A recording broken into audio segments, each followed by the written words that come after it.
Hi everyone, welcome back to my YouTube channel. For today's video is Color Wheel 101. Before anything else, this is just my humble opinion, suggestion, at yung mga na-research ko, so let's start. Color Wheel or Color Circle is a circle which shows the relationships of primary colors, secondary colors, and the tertiary colors. This is very useful at basic fundamentals na malaman ng isang artist to mix colors at kung ano-ano yung colors yung maganda kapag pinagko-combine.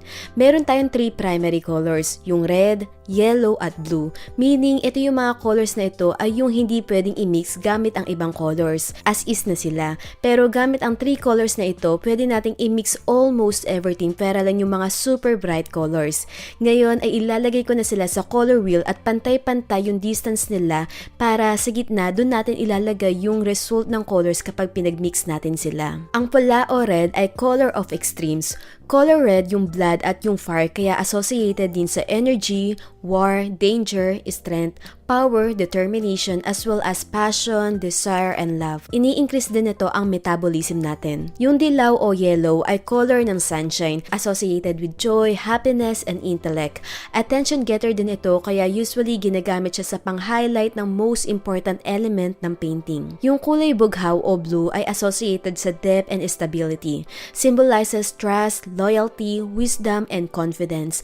At pinapabagal din ito ang metabolism and produces calming effect. Ngayon naman ay magmimix tayo ng secondary color mula sa 2 primary colors.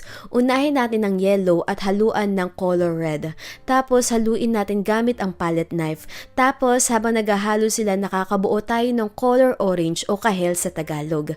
Combination siya ng energy ng red at happiness ng yellow pero not as aggressive ng red. Orange represents creativity, success, and encouragement. Magmix tayo ng another secondary color gamit ang yellow at blue at super bilis lang nakita nyo agad yung result nakabuo tayo ng color green.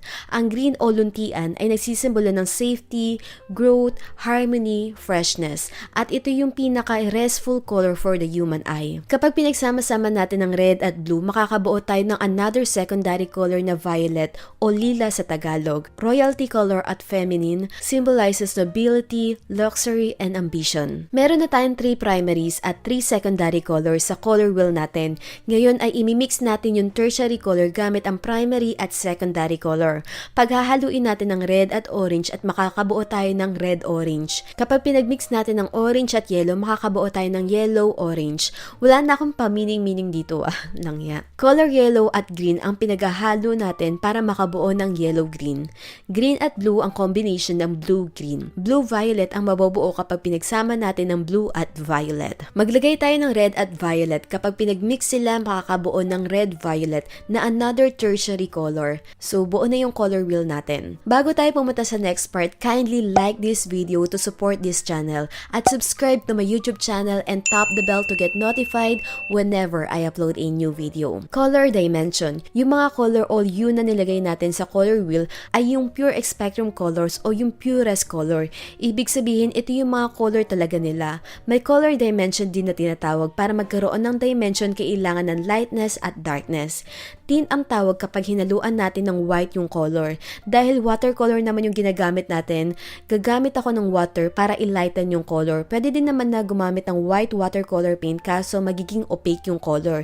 Depende sa preference. Also, depende din yung pag-mix sa medium na ginagamit. If opaque medium katulad ng oil at acrylic, you can use white paint to lighten the color. Ia-alternate ko din yung paglalagay sa color wheel para hindi maghalo-halo yung color, para hindi na ako maghihintay na patuyuin sila. Tone naman ang tawag kapag hinaluan ng gray color.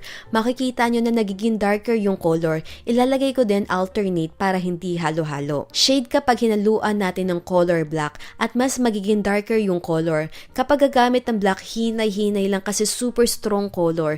Me personally, hindi ako gumagamit ng black sa watercolor kasi overwhelming. Hindi ko na iniisa-isa yung bawat color kasi ang point naman dito ay yung dimension. Yung pagka-light at pagka-dark ng color. Para makabuo tayo ng color brown, isang neutral color, ipag-mix natin ng 3 primary colors, red, yellow, at blue. Halu-haluin nyo hanggang sa maging brown yung color. Pwede nyo din manipulahin kung anong brown na gusto nyo, depende sa amount ng color. Haluan ng blue para maging darker at haluan ng yellow or white or water para maging light yung color. Makakabuo din ng color brown kapag pinagmix ang secondary color na orange, violet at green. Pero para mas madali, you can mix orange at blue para makabuo ng brown. Kapag gusto mo naman mag-mix ng color black, ipag-mix yung brown which is composed ng 3 primary o secondary colors. Tapos hahaluan ko ng madaming color blue. Yan, may black ka na. Color temperature. May temperature din ng color, cool at warm. From red, violet to yellow, ayun yung mga warm colors. Associated yung mga colors na yan sa warm kasi for example, yung color ng fire ay red and orange. At mainit yun syempre. Yung araw din ay yellow. May psychological effect din yung color sa tao. Yung mga warm colors, lalo na yung red, ay karaniwang kasali sa color ng mga food, 'di ba? Yung katulad ng Jollibee, yung mga logo nila, yung McDo, Chowking, to name a few. Kasi boosting ng appetite at to increase the metabolism na sinabi ko nga kanina. Yung mga cool color ay mula sa violet hanggang sa yellow-green, katulad ng weather na ulan or snow na malamig. Kaya kapag pininturahan mo yung room with blue color ay may cooling effect. Refreshing yung green kasi color ng mga trees and nature. Color harmony. Pag-usapan naman natin ng color harmony, yung mga color na maganda kapag pinagsama-sama. Ang tawag dito ay monochromatic. Mono ibig sabihin isang color lang with different shade ng same color. For example, itong red, gagamitin lang natin yung same color with different value from light to dark. Next harmony ay yung complementary color. Yung two colors sa magkabilang sides. For example, red, ang opposite side niya ay green. Maganda yung combination nila. Kadalasan nakikita natin sa Christmas theme, 'di ba? Maganda din yung magiging contrast nila. Ginagamit din ang complementary color para i-tone down o i-neutralize yung color. Gagawa ko ng green leaf at makikita nyo na super bright yung green. Ayoko ng super bright. Hahaluan ko siya ng red para medyo ma-less yung pagka-bright ng color. Depende din yung amount na ilalagay. Magiging darker pa yan kapag hahaluan ng mas maraming red. Another example, napansin mo na masyadong orange yung color ng skin na nagawa mo. Hahaluan mo ng complementary color which is yung color blue para mag-tone down o i-neutralize yung color. Analogous, 2 to 6 colors na magkakatabi sa color wheel. Pwede nyong iikot basta yung magkakatabi. Split complements. Use a color and 2 adjacent tertiary colors of its complement. Triad.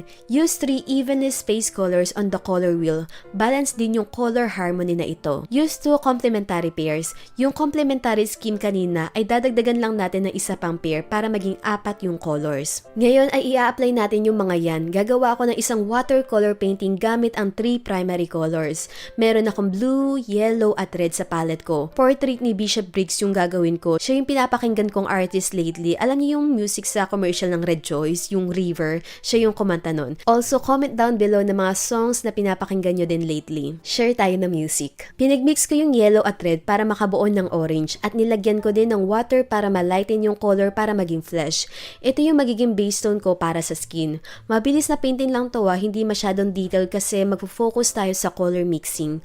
You can watch my other videos. Marami naman ako nagawang video gamit ang watercolor. Pinagsama-sama ko yung primary color, blue, yellow at red para makagawa ng darker color. Medyo mas madami yung blue sa mix. Ito yung ipapang-line ko sa mata at to add some details. Super light pa lang yung ginagawa ko kasi first layer pa lang naman. Layering yung gagawin ko at build the mga colors. Nagmix pa ako ng mas marami. Same color lang yung ginamit ko kanina. Pinaghalo-halo ko para sa base ng hair.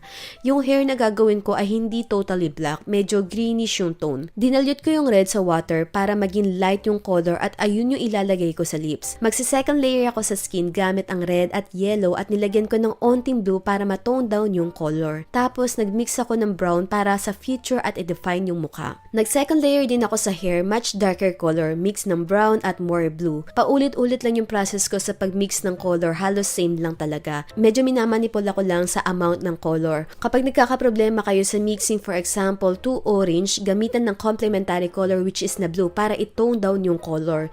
Me personally, lagi kong ginagamit tong color wheel to mix at kung anong color scheme yung gagamitin ko. Hindi lang sa pag-mix ng color, sa painting, also sa lahat ng bagay. Yung mga designer, ginagamit din ng color wheel to know ng mga harmonious color. Pati sa simpleng paggawa ng thumbnail ko sa YouTube, tumitingin ako sa color wheel para mas maging maganda yung harmony ng color. Lagi ko nga na-mention, color is very important. important kasi ito yung unang napapansin ng mata natin before anything, yung subject o details o yung mga nakasulat. Sa part na yan, nag-add pa ako ng more layers. Kapag mag-a-add ng layer, make sure na tuyo na yung layer na papatungan para hindi maghalo yung color. Comment down below ng mga video suggestion nyo. Nakakabasa ako ng mga magagandang ideas from you. Pinaghahandaan ko lang like yung mga materials at ang karaniwan na nababasa ko, yung poster paint, oil pastel, calligraphy. Actually, hindi ako gaanong user ng mga yan kaya hindi pa ako gumagawa ng videos gamit yung mga yan. Nagpa-practice muna ako kasi as in basic lang talaga yung alam ko. Ang color scheme na ginamit ko dito ay quadratic, meaning gumamit ako ng 2 pairs ng complementary colors. Orange yung skin, blue yung background, greenish yung hair at red-violet yung shadow ng hair. That's it for this video. Don't forget to like this video to support this channel at share mo sa friends mo. Sharing is caring. Thank you so much for watching. See you on my next video. Bye!